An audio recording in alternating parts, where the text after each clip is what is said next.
Hello, my name is David Walter, and I'm author of The $1 Million Rebuttal. And recently, Scott Ingram asked me to put together some sales tips. And so today I'm going to talk about closing. Now, of all the steps in the sales process, closing has achieved mythical status.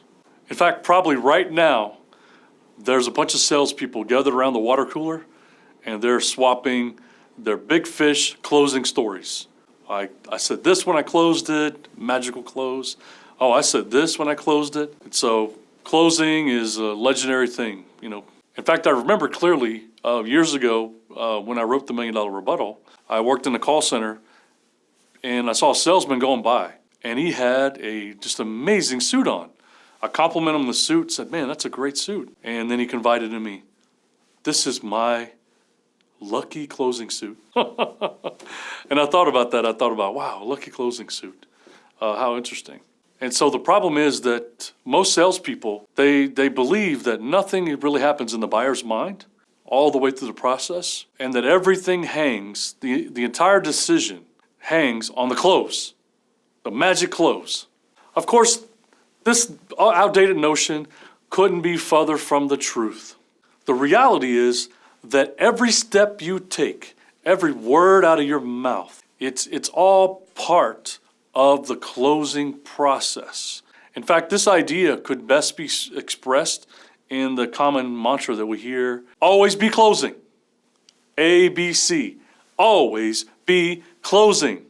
Now, the best way I can try to illustrate this concept of always be closing is to compare it to buttoning up your shirt. You start at the bottom, you button up all the way up, and then you button all the way to the top. You button your shirt up. Of course, if you button up your shirt, when you button the last button, you don't celebrate and say, it all hinged on this last button. This was the only thing I needed was this last button. That'd be completely ridiculous, right?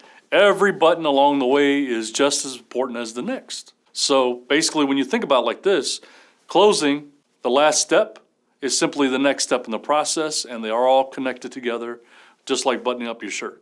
Now, the best way to apply this concept, if any kind of sales professional usually has a slide deck. So what you need to do is you need to look at the slide deck. Each slide individually needs to be closed. You don't want to move on to the next one and the next one until you close. The idea, basically most salespeople just simply go through and do the information and move on to the next one, because they're waiting, and in their mind, everything hinges on that last slide or whatever their close is. That's what they focus everything on, is that close, right?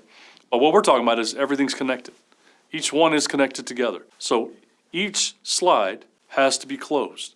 Now, I'm not saying that you have to get an absolute yes from each person, each slide. You got to pick your battles. You got to know, which ones are important and stay on those until you close one. But sometimes you can move. They may not agree with every slide, and you can move on to the next one. Otherwise, you're going to be beating them over the head. You must answer yes before we move on to the next one. You don't want to be that rigid, right? That's not what I'm talking about. Throughout the entire presentation, there's some core principles on some of the slides that you must get agreement with before moving on. And so what I'm talking about is I'm advocating explaining your principle. Then you have an illustration, like I used here with the button, right? Buttoning up illustration. You may have some examples. Then you want to ask questions. And of course, you've got to have that pivotal question that you get them on record agreeing to the principle. If this happened, then that would be great for you. Sort of like Zig Ziglar's 3-question close, the way he put people on, if you agree to this, then that, then this. So you can use that. You want to focus on each slide and then move on to the next one. So ultimately, if you apply this principle and you can stop thinking that the close is magical and everything hinges on the close, it's still important, but it's not the most important. You think of the process as every step in the process. Everything you do is part of closing. Remember to always be closing. So that's my daily sales tip. Don't forget to always ABC, be ABC, closing. Go and do likewise, gents.